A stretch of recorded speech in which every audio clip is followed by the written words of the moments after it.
Corona काल में जब प्रधानमंत्री मोदी ने आपदा में अवसर की बातें की, तब भी भ्रष्टाचारियों ने ईमान को आगे नहीं रखा। महामारी के दौरान भी मिलावट का बाजार गर्म ही दिखा। ऐसा हम इसलिए कह रहे हैं क्योंकि जिस शहद को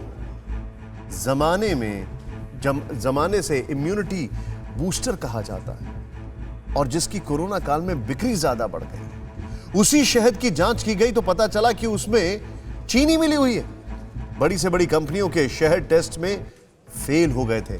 आपदा में अवसर के बजाय आपदा में भ्रष्टाचार का एक और उदाहरण देखिए। कोरोना काल में जिस सैनिटाइजर को मास्क के बाद वायरस से बचने का दूसरा कवच कहा गया, मिलावटखोरों ने इसमें भी खूब खेल किया। कई जगहों पर नकली सैनिटाइजर की फैक्ट्री पकड़ी गई।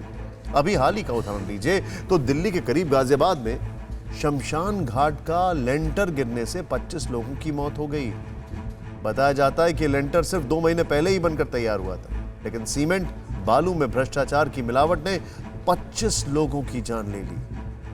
मतलब आज हम आत्मनिर्भर भारत की बात करते हैं, चीन से कंपटीशन करते हैं, लेकिन क्वालिटी और सेफ्टी का ख्याल नहीं रखते। यहां तक कि मुनाफे के लिए इंसानों की जान की भी फिक्र नहीं है। आज हम इसका जिक्र इसलिए कर रहे हैं क्योंकि कोरोना काल में क्वालिटी की फिक्र बहुत जरूरी है। कल परसों भी हमने आपको दिखाया कि कैसे भारतवर्ष ने क्वालिटी का झंडा गाड़ा और भारत में एक साथ 2-2 टीकों की गुड न्यूज आई। इसीलिए प्रधानमंत्री ने क्वालिटी और क्रेडिबिलिटी के पिलर पर ब्रांड इंडिया बनाने की बात कही।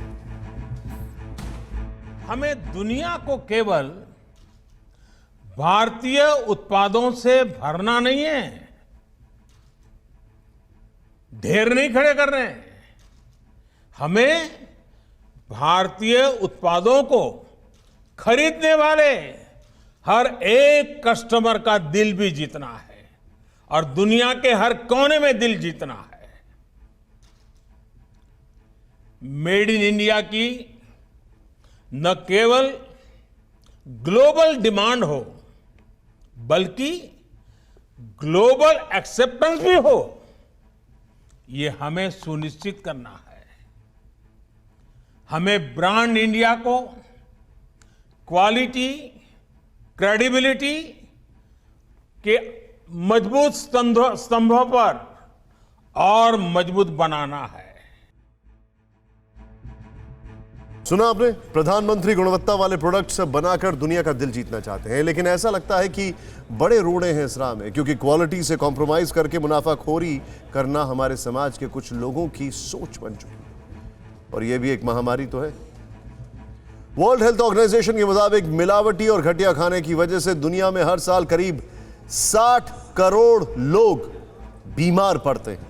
मशहूर साइंस जर्नल लैंसेट की रिपोर्ट के अनुसार भारत में हर साल करीब 15,73,000 से ज्यादा लोग खराब खाने की वजह से जान गंवा देते हैं। खराब खाने से मौत के मामले में चीन अव्वल है और उसके बाद भारत दुनिया में दूसरे नंबर पर है।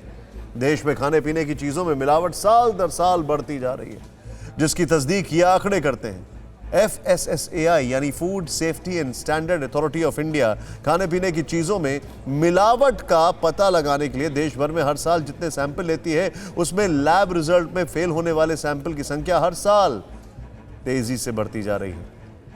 आपको बता दें कि FSSAI के अधिकारी हर साल सभी राज्यों से फूड सैंपल कलेक्ट करते हैं, जिनमें दूध, मसाले, पानी और पैक्ड खाना शामिल होता है, जिसमें हर साल फेल होने वाले सैंपल का आंकड़ा बढ़ता जा रहा है।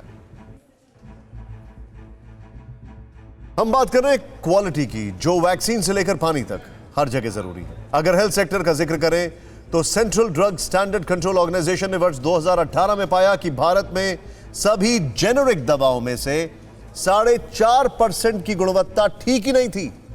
वहीं नेशनल इंस्टीट्यूट ऑफ बायोलॉजिकल्स की 2014 और 16 की एक स्टडी के मुताबिक देश के 10% अस्पतालों की हालत भी ठीक नहीं थी। लेकिन अब यह बीते दिनों की बात हो रही है, क्योंकि देश के प्रधान बार बार ईमानदारी की बात कर रहे हैं।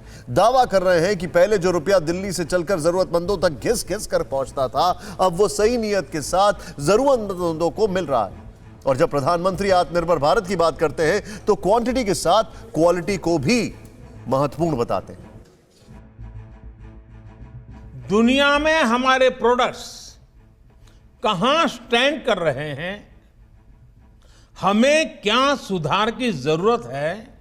आज जब देश आत्मनिर्भर भारत का अभियान इसका संकल्प लेकर के आगे बढ़ रहा है तो हमें याद रखना है कि इसका लक्ष्य क्वांटिटी भी है, लेकिन साथ साथ क्वालिटी भी उतनी ही महत्वपूर्ण है। परवाह देश की, सोमवार से शुक्रवार रात 10 बजे TV9 भारतवर्ष पर।